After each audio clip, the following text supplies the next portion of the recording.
It's time to Today we're going to be learning this sound.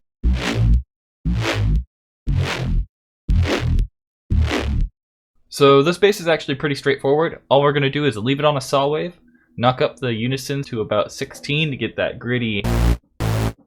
Then what we're going to do is we're going to go ahead and just send it through a notch filter. So analog notch blend with this in the middle. And then I'm going to go ahead and bring the resonance all the way down to widen that out. And the next thing I do is, for this sound, it's really cool to just send a random on the cutoff and then just have it go all the way across. So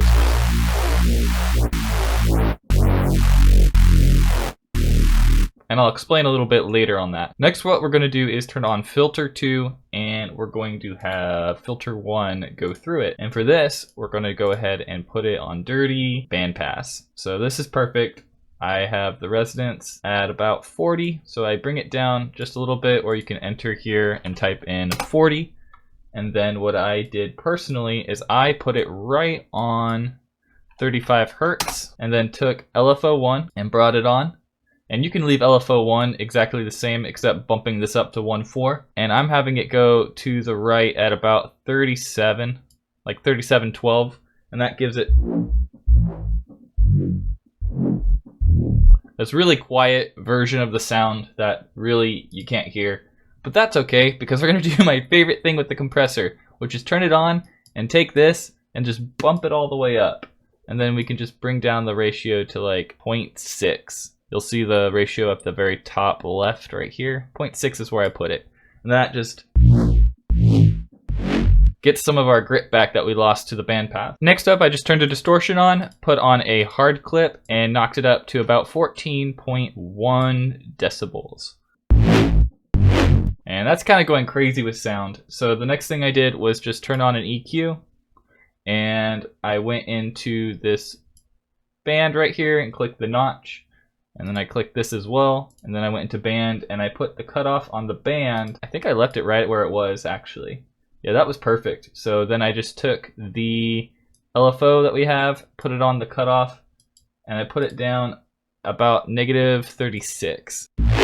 Then I went into my low end and brought the cutoff down to like 39, boosted it up just under 3 decibels, and then brought the resonance up to about 18%. Put the LFO on it and knocked it up about, I'd say, 30.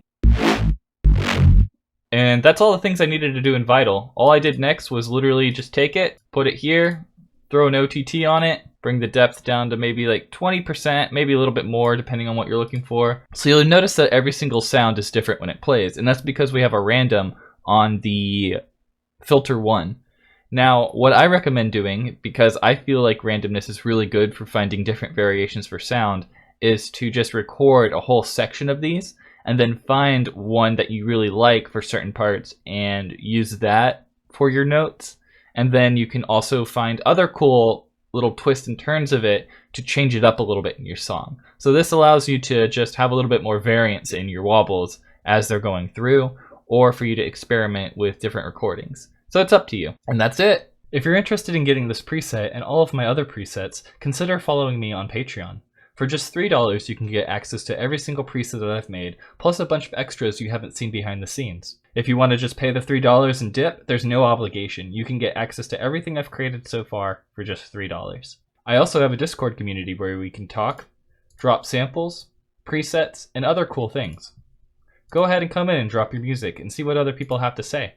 Bye-bye!